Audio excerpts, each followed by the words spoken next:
Class 10th exercise 5.1 NCERT solution यानी arithmetic progression से question number 2 का फर्स्ट और सेकंड हम सॉल्व करेंगे। लेकिन इसके पहले आपने इंट्रोडक्शन का वीडियो नहीं देखा है, यानी अर्थमेटिक प्रोग्रेशन का इंट्रोडक्शन वाला वीडियो नहीं देखा है, तो आप आई बटन से इंट्रोडक्शन का वीडियो देख लीजिए, तो आप काफ़ी बेहतर समझ पाइएगा।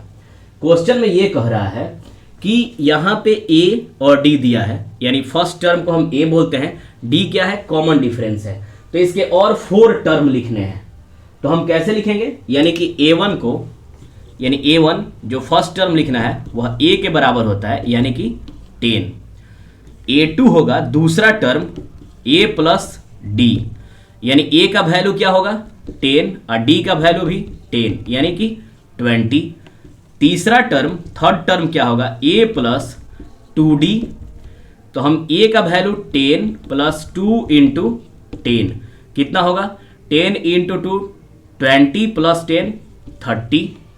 ए4 क्या होगा, ए प्लस 3d, तो 10 प्लस 3 इंटू 10, ये कितना हो जाएगा 10 इंटू 3 30 और 10 ऐड कर देंगे तो 40, यानी यही 4 टर्म है। जितना टर्म निकालना है उससे 1, यानी कि अगर मान लीजिए कि 10 टर्म निकालना है तो a प्लस 9d लिखना होगा। यही अगर 20 निकालना है तो a प्लस 19d लिखना होगा।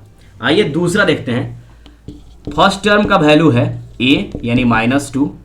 सेकेंड टर्म का वैल्यू है a प्लस d, फॉर्मूला होगा, तो a का वैल्यू -2 प्लस d का वैल्यू 0, यानी कि -2। थर्ड टर्म का वैल्यू है a3 का, a प्लस 2d होगा, तो a का वैल्यू -2 प्लस 2 इंटू 0, तो ये तो 0 हो जाएगा, तो -2 ही बचेगा। फोर्थ टर्म का होगा a प्लस 3d, यानी a का वैल्यू -2 प्लस 3 इंटू 0 क्या हो जाएगा, इक्वल टू में -2, यानी सब में क्या होगा, -2 ही होगा।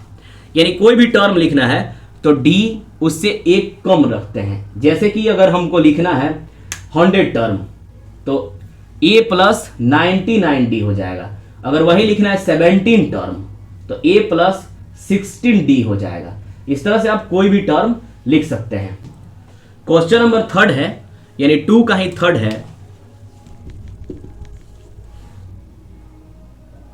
a इक्वल टू 4 दिया है और d इक्वल टू -3 दिया है, तो फिर हम इसको भी लिखते हैं, यानी a1 का वैल्यू a दिया है, यानी कि 4, a2 का वैल्यू a प्लस d, यानी a का वैल्यू 4 प्लस d का वैल्यू -3। सॉल्व करते हैं तो 4 प्लस -3 इक्वल टू 1। a3 का वैल्यू a प्लस 2d, तो a का वैल्यू क्या है 4 है, 4 प्लस 2 इंटू डी का वैल्यू -3। सॉल्व करते हैं तो 4 प्लस -2 इंटू 3 6, यानी -2। a4 a प्लस 3d, यानी a का वैल्यू क्या है 4 प्लस 3 और d का वैल्यू क्या है -3, यानी 4, ये क्या हो जाएगा प्लस -3 इंटू 3 9, तो कितना लिख सकते हैं हम, यानी ये है 9 है, ये 4 -9, तो लिख सकते हैं -5। इस तरह से आप 4 टर्म निकाल लिए। अगला क्वेश्चन है इसमें 4 नंबर। a इक्वल टू है -1 और d इक्वल टू है 1/2, तो a1 यानी पहला टर्म, इसको पहला टर्म को हम t1 भी बोलते हैं या a1 भी बोलते हैं, तो a1 इक्वल टू क्या लिख देंगे a, यानी -1। वहीं a2 equal to a plus d, यानी -1 प्लस 1/2। सॉल्व करेंगे तो इसका एलसीएम ले लेते हैं, तो 2 होगा, और ये 1 से 2 को डिवाइड करेंगे तो 2 और 2 से -1 में तो -2 और प्लस 2 से 2 को डिवाइड तो 1, 1 से 1 में तो 1, यानी -2 प्लस 1 तो -1/2। a3 इक्वल टू क्या हो जाएगा a प्लस 2d, यानी a का वैल्यू क्या है -1 प्लस 2 इंटू डी का वैल्यू है 1/2। 2 से 2 कैंसिल, यानी -1 और प्लस 1 इक्वल टू 0। अब a4 हम लिखते हैं, यानी a4 A4 क्या होगा, A प्लस 3D। A का वैल्यू क्या है, -1, 3 इंटू 1/2। इसको अगर हम सॉल्व करते हैं, इसको मैं इधर सॉल्व कर लेता हूं ऊपर में ताकि बराबर दिखे, यानी कि -1 प्लस ये मल्टीप्लाई हो जाएगा 3 इंटू 1 तो 3/2। एलसीएम लेंगे तो 2 होगा। अब 1 से 2 में डिवाइड करेंगे तो 2 आएगा, 2 से -1 में तो -2, 2 से 2 को हम डिवाइड करेंगे तो 1, और 1 से 3 में मल्टीप्लाई तो +3, क्योंकि बीच में क्या है, प्लस है तो यहाँ भी प्लस देंगे, यानी कि -2 अब +3 क्या होगा, 1/2। यानी कि ये फोर्थ टर्म हुआ, ये हुआ थर्ड टर्म, ये सेकंड, और फर्स्ट टर्म दिया हुआ है। इस तरह से आप जान गए कि कैसे हम एपी का टर्म निकालते हैं अगर ए और डी दिया है तो।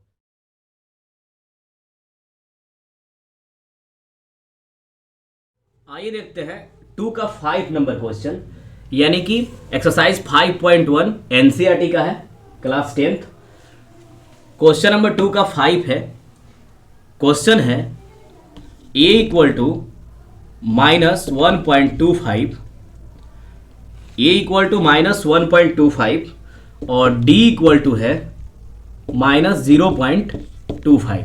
इसमें और नेक्स्ट 4 टर्म लिखने हैं। तो a का वैल्यू क्या है, यानी a1 का वैल्यू है a, यानी फर्स्ट टर्म a होगा तो -1.25। सेकेंड टर्म का फॉर्मूला होता है a प्लस डी। सॉल्व करते हैं a प्लस डी, यानी a का वैल्यू -1.25 प्लस -0.25, यानी -1.25 प्लस -0.25। इसको अगर हम ऐड कर देते हैं तो कितना हो जाएगा, माइनस माइनस माइनस ही होगा, साइन माइनस ही होगा, लेकिन ऐड करेंगे, जोड़ेंगे तो 1.50 हो जाएगा। Third term a plus 2d, यानी a का वैल्यू क्या है, -1.25 प्लस 2 इंटू -0.25, तो -1.25 प्लस माइनस माइनस ये मल्टीप्लाई हो जाएगा तो 0.5 होगा, यानी 0.50 भी आप लिख सकते हैं। अब इन दोनों को हम जोड़ लेंगे, दोनों का साइन माइनस में है तो ऐड करेंगे हम, तो माइनस माइनस जुड़ेगा लेकिन साइन माइनस का रहेगा, यानी 1.75। अगर हम फोर्थ टर्म लिखें तो a प्लस 3d होगा, यानी a का वैल्यू क्या है, -1.25 प्लस 3d का वैल्यू क्या है, -0.25, -1.25 प्लस माइनस माइनस 3 से 25 का मल्टीप्लाई होगा, यानी 0.25 का मल्टीप्लाई होगा तो 0.75 होगा। दोनों का साइन माइनस में है तो ऐड करेंगे, लेकिन साइन किस में होगा, माइनस में होगा, तो ऐड करेंगे तो कितना हो जाएगा, यहाँ 25 है, 0.25 यानी कि 1.25 है, यहाँ 0.75 जोड़ देंगे तो ये कंप्लीट हो जाएगा -2। इस प्रकार से आप इसका 4 टर्म निकाल पाए। अगर आपको लिखना है तो आप इसको लिख सकते हैं। मिलेंगे फिर नेक्स्ट वीडियो में।